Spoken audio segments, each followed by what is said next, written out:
There we go. We're on day 17.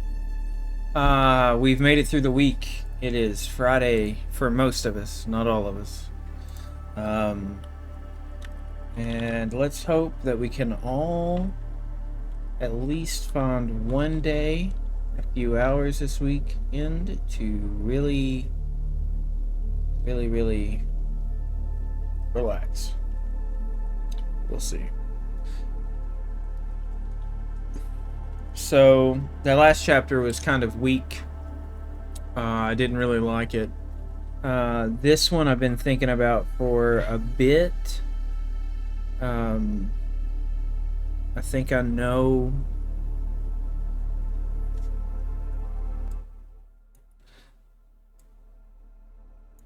Okay, we'll put it there. I don't know if I'm going to. I don't know if I'm going to keep that chapter. It was to fill out those two characters, see what they're like a little bit, see if I want to explore that. This one, on the other hand, I've been thinking about all day. I don't know where this needs to be put, but we're gonna put it here because I need to up the stakes a little. I need a little bit more to happen here, so we can really solidify a little more. So let's go ahead and try this chapter out and see what happens.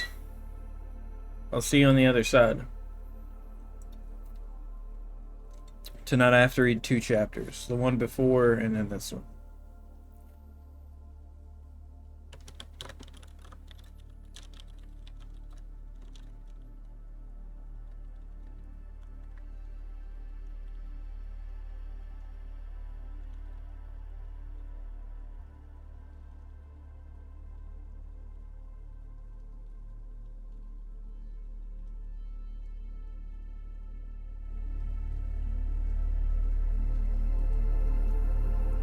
Okay, what about that?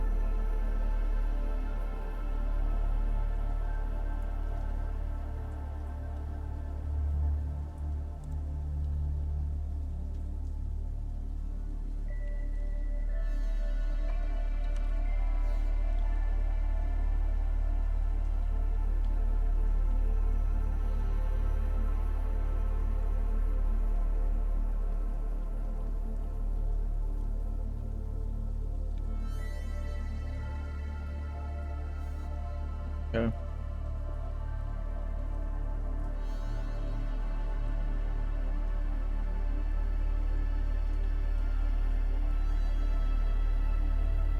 Really? That's strange. I don't know what's going on there.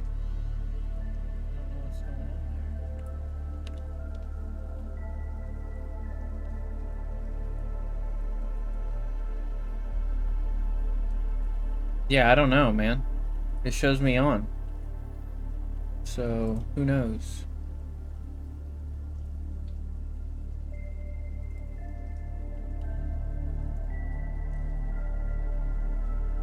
I know not.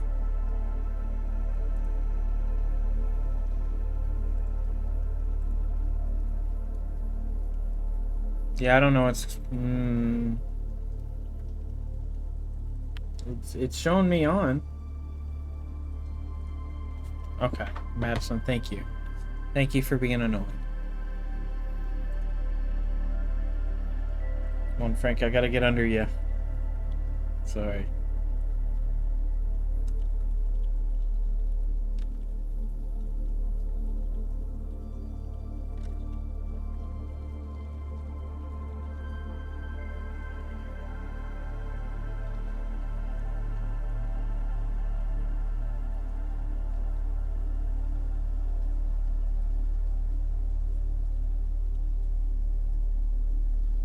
Okay.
What did I call this place?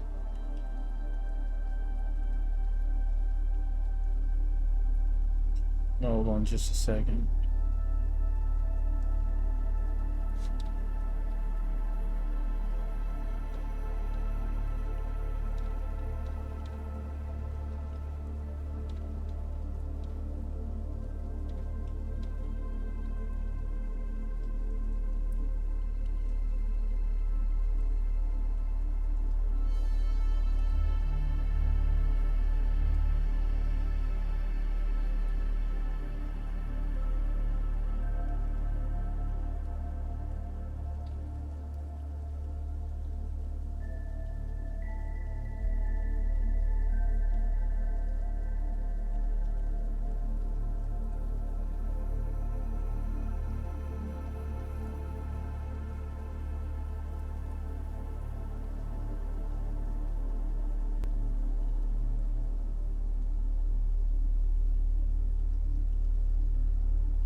Alright.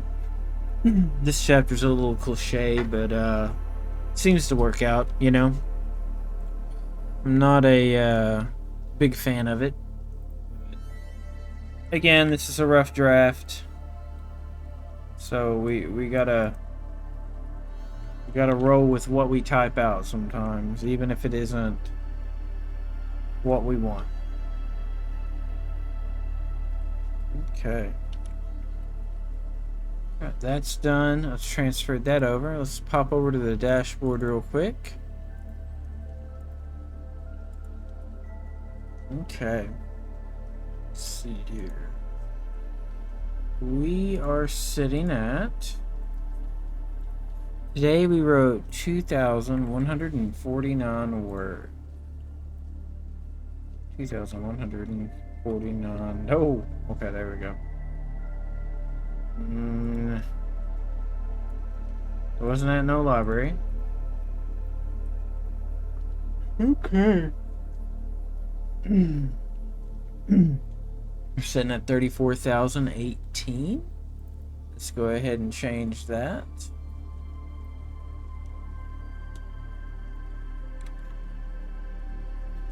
$34,000.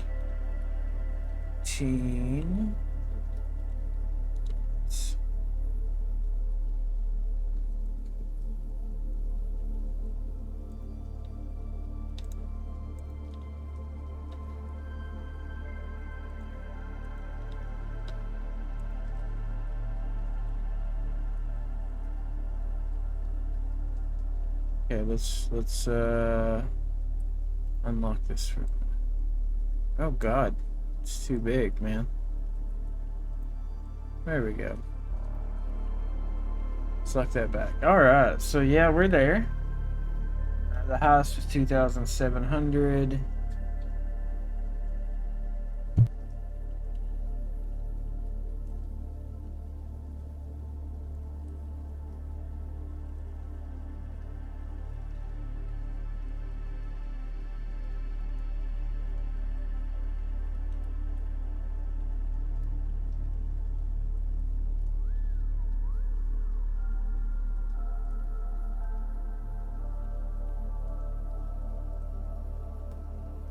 So yeah, I actually forgot that I did the chapter I did last night too. So either way, that was a struggling time. This one I kind of struggled a little bit, but it's a gradual increase. I mean, it's not bad.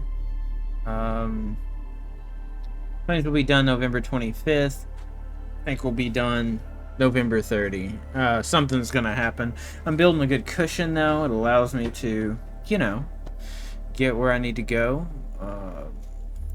So let's drop that back down. Actually, let me open up this one real quick, because I've got to read 2 chapters tonight.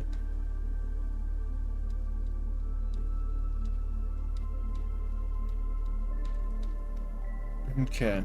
Yeah, because I wrote last night, I wrote something called Epicenter. I forgot. So that's good. We don't need to save that. Let's open up the actual main file. We'll read 16 and 17.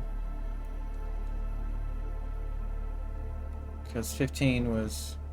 I just didn't like it. I didn't like it at all. It was bad. Alright. Let's read this and then I'll kick you out of here and I'll see you tomorrow. Where we'll continue this and see where it goes. I think gotta work on this build up to this Dark Imperium idea. I like it, but I feel like Orcam isn't being manipulated enough, that it's not earned yet. But we'll get there. Again, this is a rough draft, so... Anyways. Chapter 16, Epicenter. Though it wasn't the physical center of the universe, it was the center of the political boundaries that established itself as the Galactic Coalition's main seat, the Palom system. It was the first of the sentient beings that to achieve space travel beyond their borders and make first contact with another civilization. Those people long ago left their planets and never fully realized what they had done for the entire galaxy, of how they had started something a lot larger than themselves. Historians had argued over the fate of the first people of Palom, and though their ancient ships still served the Galactic Coalition's main fleet, little is known about how they achieved space travel. Some whisper that another, more ancient group of people had shown up to give them information, while others claimed that it was the work of magic. There was an idea that if all those large warships stopped working, then there was no way that, with the current knowledge and technology, that they could ever work again. The ship that was now known as Shirudo dropped out of a jump and glided into position with all the other warships took when there was a call to a council meeting. Though they rarely happened, there were times when things in the Galactic Coalition needed the heavy hand of the council to make their decisions. Orcam Vortrox disagreed on how things were handled. She knew that it was important to follow protocol. This time, she positioned her ship alongside the numerous other ships. She knew she was meeting because of what she knew the meeting was because of what she had done.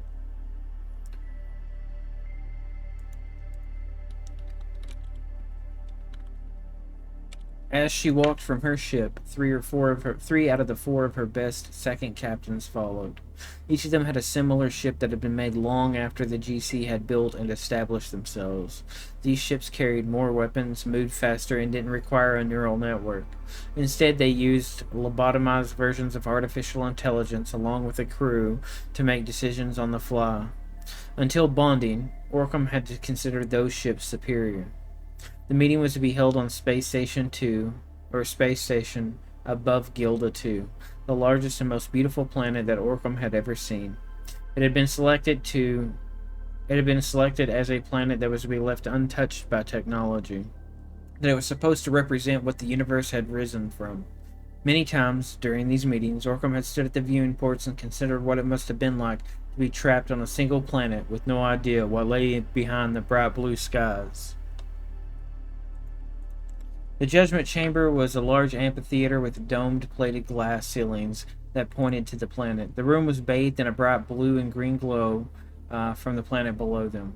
On either side of her, there were cushioned chairs designed for the comfort of those who would spend hours sitting and debating with their cohorts on matters of space, state, and trade. They were filled with 105 different captains who piloted ships like hers. Unlike her, they didn't know what slept in their ships or how it worked. In front of her, 6 figures were sitting in thrones that looked down over the crowd. Each one of them represented the people of the universe. Their job was to ensure that the laws were just and upheld. They deemed planets needed to be eradicated, reformed, or settled. More than once, there had been tribunals held where she had been in the crowd and watched with grim satisfaction of traitors of the GC were executed in front of them by Sven Cordon Lundell, the wielder of the Sword of Judgment called Executioner, a flaming sword that had been handed from each of Sven's predecessors until he held it. No matter what, there was not a single scientist or priest that had been allowed to study it. The council claimed that it wasn't magic, but somehow, the more the claim was placed, the less and less the people believed. Orcam had made sure to wear her armored uniform. It was like everyone else's in the room that was at her rank. Silver plates formed over her body with stretchy fiber material at the joints. Parts of her body had permanent holes where it was screwed into her limbs.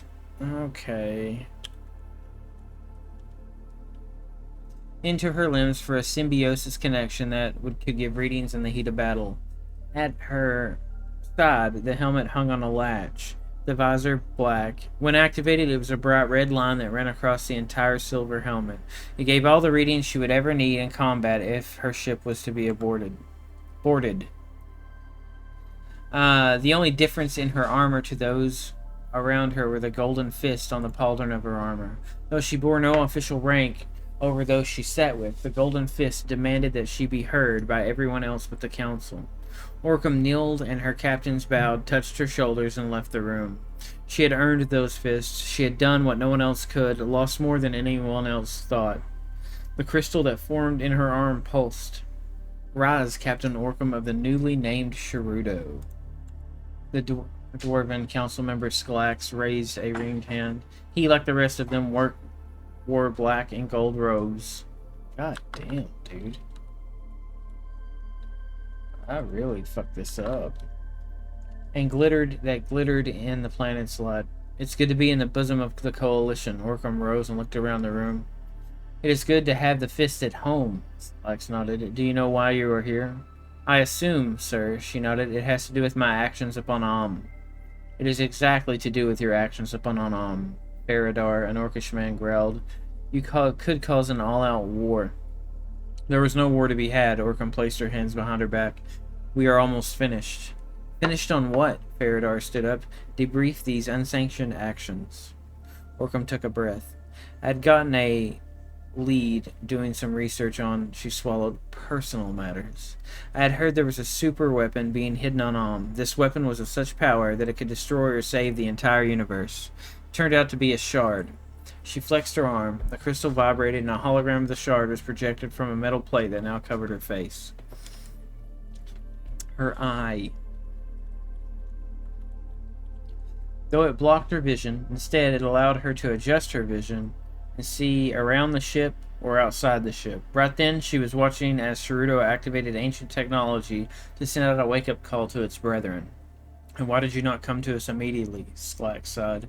We must all decide on this. There were murmurs of agreement behind her, but underneath that, she could also hear exasperated sighs. She could remember certain captains sharing looks of disgust when arguments would stall decisions for weeks. There was no time, Orcam said. I approached Am, demanded the weapon, and I was fired upon. Do you have proof? Faradar asked. I do, Orcam nodded. This time the hologram projected numerous missiles coming at Sharudo that were quickly neutralized by the anti-missile cannons installed along the ship. Then there was a reply of a few expulsions of laser fire, thick blue beams of light that cut through space and air, and finally striking the capital, leveling everything to dust. Though she left out the negotiations and hours' worth of talks prior, she knew it was enough to show that she had defended herself. If Am is to fire on the fist of the Galactic Coalition, a voice said behind her, then there is no vote needed. No discussion is required. It was just. Just, numerous other captains repeated. There had never been any vying for power or political struggles between Orcam and the captains that she flew with. They knew with their numbers the council would have listened to them most of the time. She respected them and they respected her. This weapon, Faradar smirked. Do you have it? I do not, Orcam stood still, but I am sending my best man for it now. Where is it? Skalax frowned. Our operative claims that it's on extortion, Orcam said, with another part as well. We assume that the ex-queen Astrid Nova is planning to put the two pieces together to activate it. There were whispers and some of the captains behind her whistled. I have never stepped out of line. Astrid started walking back and forth in front of the council. Everything that you have asked of me I have done without question. I have carried the brunt of the hate that is given to the Galactic Coalition. I have had my people die. She swallowed and took a breath to ensure she didn't scream. My people died, and I continued. I followed orders, she said, and all in the name of the Galactic Coalition, to keep the chaos at bay so we may see a better future. But you acted on your own. Faradar frowned. Section 21 states that your act is an act of treason. Already, the message Sharudo had been sent to the ancient ships that had been dormant for so long. Now they were waking up, hearing news that one of their own had bonded with a captain after 100,000 years. The crews in all 105 other ships watched as their screens began to flicker, and readings that they had never seen before began to come across their screens. It was rebooting, melding with current operating systems, learning all the history in milliseconds before finally taking a deep breath. The universe was older, and those ships could feel the weight of it. Each captain, at the same time, looked down at their datapads as alerts came from their crews claiming that something was wrong, that the ships were acting on their own. Some of them started to stand and excuse themselves, but Orcam stopped them by shouting their names to wait. Your ships are waking back up. She had turned back to the council. They are alive and have been dormant. The Sharudo has spoken to them, coaxed them from their hibernation so that each of you may, if you wish, bond with your ships so you no longer need the neural network. This is treasonous, Faradar shouted. You are violating our laws. I'm giving us an edge. Orcam turned back around. Whatever this weapon is, my ship has informed me that there are things that have been awakened or are coming our way, things that would devour our worlds, and there will be nothing to stop them. You've spent too long on your own, Sklax whispered. I am sorry, Orcam, but you are relieved of your position until you've undergone a psychological evaluation. We don't have time, Orcam growled. We will send captains to investigate your claims on extortion, Faradar nodded, but for now you are under arrest. There was shouting behind her as captains all pushed through the doors to return to their ships. She assumed, to verify what she said was true. She could see Sven Corden Lundell walking toward her with the sword on his back. It was long and wide. Up close she could see the same runes that ignited on her ship glowing on his back. It must be glowing on the blade of the sword, not his back. You don't have to do this. Orcam took a step back, grabbing her helmet. We do, Faradar stood up. Orcam slipped on her helmet and took another step back out of Sven's reach. He was the tallest human she had ever seen. He growled and reached again, but this time she rammed her helmet into his face, and she could hear his nose crunch. He shouted something and grabbed his nose. With blood streaming down his face, he looked to the shocked council. For actions against a member of the Judgment Chamber, Sklax's voice was shaking. You have sentenced yourself to death. The chamber was empty. Sven pulled the sword free and uttered a single word. The chipped and worn blade ignited, and he came toward her again. But this time his face was grim. She dodged out of the way of the first swipe and punched him in the side of the head. He stumbled backwards, and instead of giving him time to recover, tackled him and repeatedly punched him until he went limp. His face was swollen and bleeding. The sword went out as he had let go of the blade. She picked it up. It was heavy, but something was calling her. She didn't look at the council as they shouted for her to come back. I'm not doing this. There were reports of ships leaving while others prepared their weapons. Though she had never wanted it to happen the way that it did, she knew chaos was imminent, and that if she survived, she'd have to put the pieces back together. Chapter 17. Void Mother. There wasn't anyone coming for her, and there were no orders from the Chamber of Judgment. Normally, any resistance was met with brutal force of the Galactic Coalition's overwhelming firepower. Still, each ship Sharudo had communicated with had gone silent once each captain had returned. Once back on board, Orcam was tempted to override all controls and set her engines to burn hard until she was at a safe place to initiate a jump sequence far away from the bosom of the GC before they retaliated and destroyed her. They're listening and waiting, Sharudo whispered in her head. Who? From Rask. My people. A click at the base of her skull unlocked a wall placed there by the ship itself. Now Orcam could feel the commands to speak to all ships and crews at will, without asking for permission, and following the channels and protocols that had been followed throughout her entire military career. The duality of her being herself and the ship, she could feel the eyes and presence of other ships, though they hadn't moved from their placement around the station. Their attention was upon the Sharudo. They were upon Orcam herself. She could see her body walking down the dark metal halls of her ship, stepping onto the command deck where everyone saluted her, each one of them looking unsure, spooked, or openly scared. It took a millisecond for her to read through the communication logs from the moment she stepped on the doors and start of the long walk back to her ship. Distress calls were coming from every single warship, and then nothing. None of the readings were coming across the screens, and though the ships were fully operational, there was nothing for the crew to do or read. They were blind and deaf to the outside world. Orcam opened a channel as she looked around the room. She activated her image on the screens of each ship. At the same time, she could feel her body separate as she was back in that ancient forest, standing before a group of weathered and aged individuals. Though it was not recorded, she wondered if anyone had ever split themselves into 3 different sections in a single instance. She took a breath and spoke. Crews, captains, and ancient ships that have carried us since the beginning, there is a disastrous weapon that has been located on the planet Extortion, harbored by the ex-queen of the newly liberated On. Though she may not know what she has already initiated the end of the universe.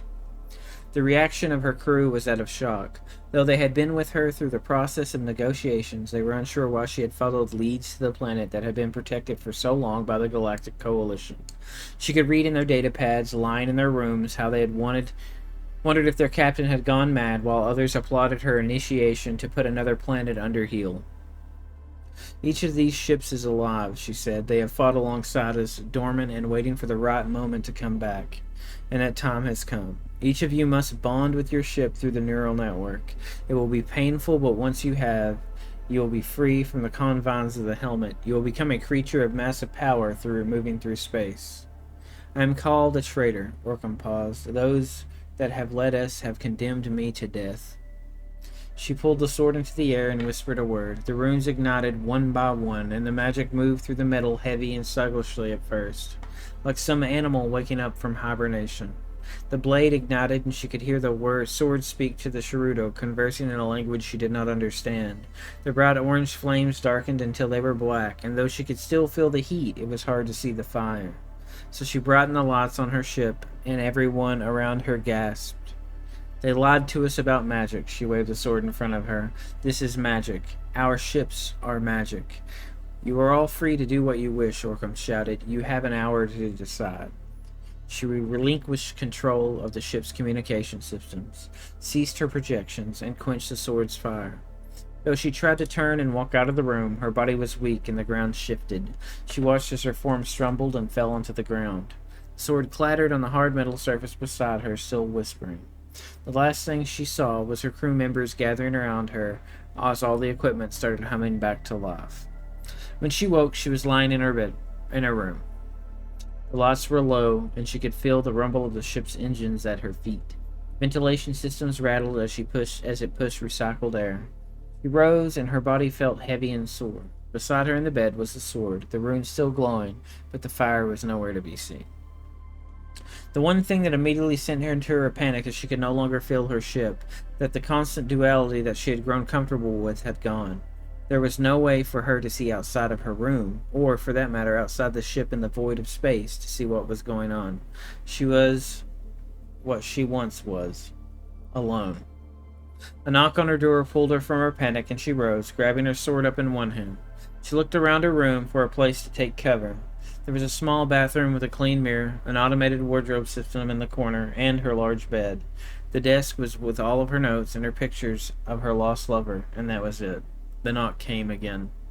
"Enter," Orcam said. "I am armed." The door hissed open to reveal an old woman, Sharudo, the image that the ship had chosen to present. She wasn't smiling like before, and when she stepped inside, the door closed quicker than normal. A black void covered it, but the old woman paid it no mind. "We can only talk for a moment," Sharudo said. "I think it's time I tell you a little more before you go about making other speeches." "Go on," Orcam said, sitting on her bed. "I'm listening." "The item you seek is more than just a weapon," Sharudo said as she walked over to the desk. "I assumed," Orcam said. "If it is to do what you say, then you know we cannot destroy it," Sharudo said. "What can it do?" Orcam leaned forward. Exactly. "It is the key to the universe," Sharudo said. "There was a time when we traveled with greater speed than you can now.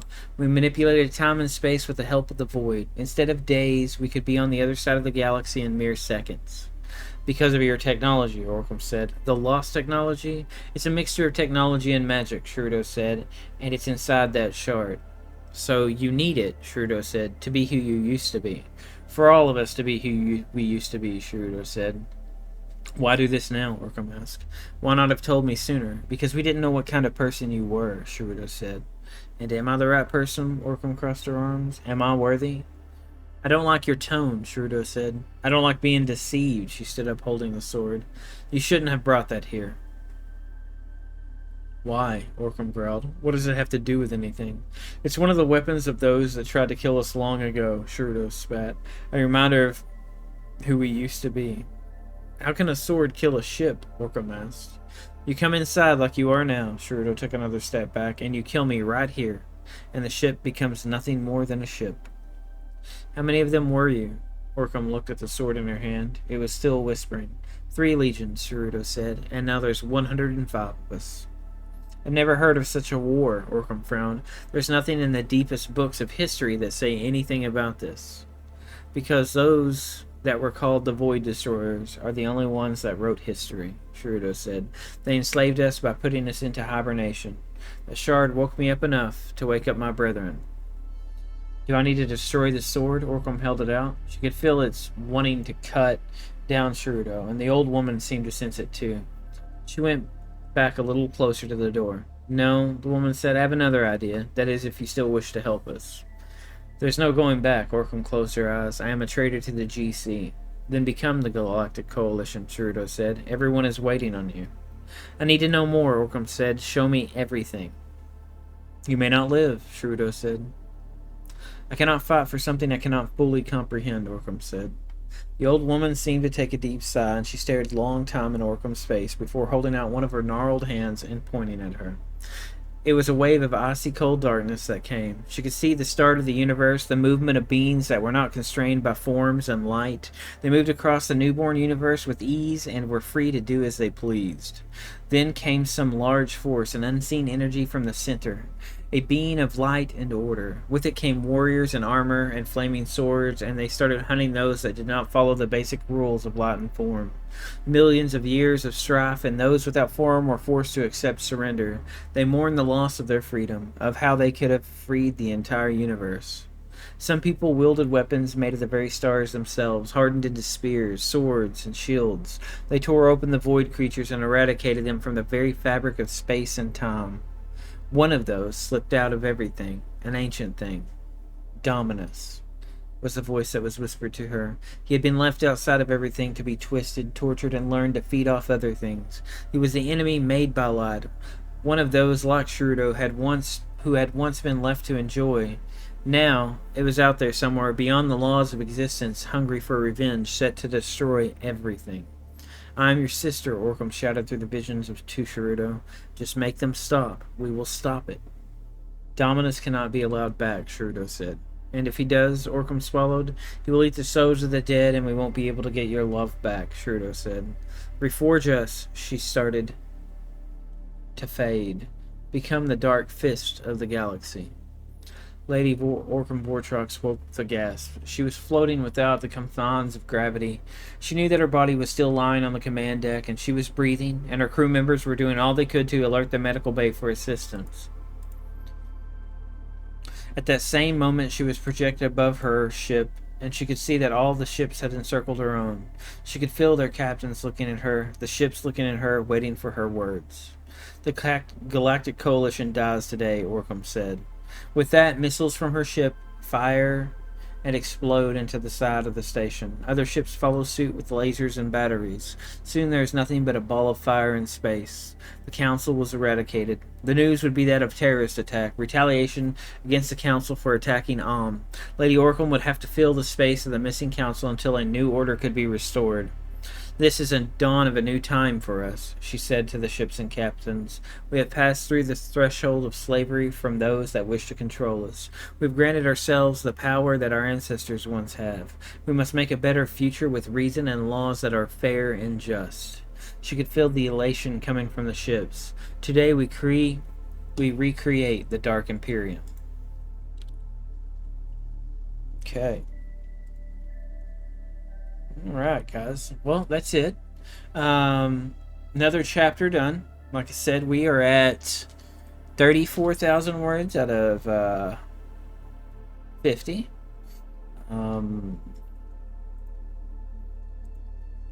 I think we're doing all right. You know, we're what's the percentage are we at? We're at 68%.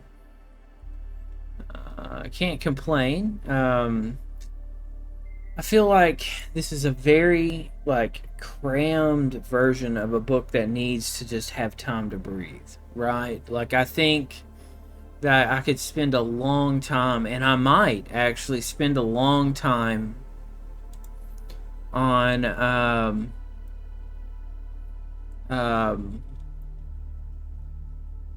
whatchamacallit. Let me think real quick. Spend a long time, like I could spend almost an entire book on Lady Orcam.